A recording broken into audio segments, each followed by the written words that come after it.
Timbersaw used to be one of the scariest offlaners in Dota. You pick him into strength heroes and suddenly the lane becomes unplayable, but in patch 7.39c he's not exactly popular. So, can you still win games with him? That's what we're going to find out. In this video, I'll walk through a few games, explain my build, and share what worked and what didn't. Let's dive into it.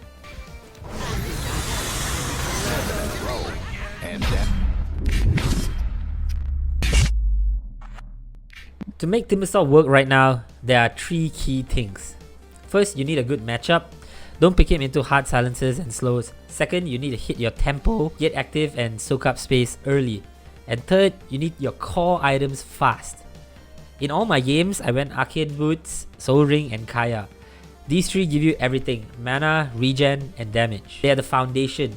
Everything else builds on top of it. If the matchup is decent, laning with Timbersaw is pretty smooth. You don't need to win the lane early, you just need to stay alive and get levels. Level 3 is when you start becoming a problem. That's when you can trade, cut waves and play aggressive. But even then, I don't dive or chase too much. It's all about building toward that timing. Arcane, Soul Ring, Kaya. If the enemy overextends, great, take the kill. But don't force it. Honestly, this is the biggest flaw in most offlaners. Always greedy for kills, leading to you just dying multiple times and then you have to find a way to get back into the game. Once you've got your core items, it's time to open up the map.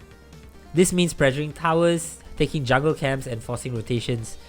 Timber is great at this. You just walk into their safe lane and sit there. Clear waves, cut creep paths and force them to respond. If they send 2 or 3 heroes to deal with you, your team gets space elsewhere. And if they don't, you get farm and push towers. Either way, it's a win. But this only works if you hit your early timing cleanly. So, let's talk about the build parts.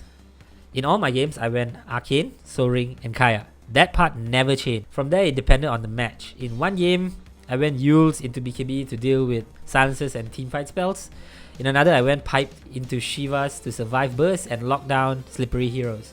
The point is, the base is always the same. Arcane, Soul Ring, Kaya. It's flexible but stable. No matter what I built after that, I never felt mana starved or underpowered. In teamfights, Timbersaw is all about timing. You don't dive in first, you wait, play around the edge and bait out spells. You want to be tanky enough to draw focus but slippery enough to escape. Chakram isn't for starting fights, it's for punishing overcommits. Always stay near trees so you can reposition or chase, and once the fight starts to break apart, that's when Timber shines. Picking off supports, cutting off retreats and forcing bad TPs.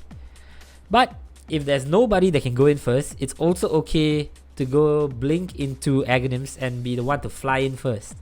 As long as they don't have any purge, I'm sure you will be able to survive flying in first with Aghs.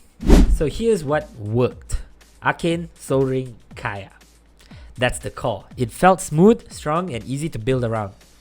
Playing confident once I hit my items, walking into dangerous areas and creating chaos. Also avoiding fights I didn't need to take. That helped a lot. What didn't work? Picking Timber too early in the draft. Some games I got counted hard. Skipping Soul Ring, I tried it once and I ran out of mana constantly. And diving before I was tanky enough. That usually ended badly. So, can you still win with offlane Timbersaw in 7.39c? Yes. If you pick him in the right game, build the right items and hit your timings, Arcane, Soul Ring, Kaya, build those. And then flex based on what you need. If you want to see how other offlaners are doing this patch, check out the Dawnbreaker video on the channel. And if you got your favorite Timber build, drop it in the comments. I read all of them. See you in the next one.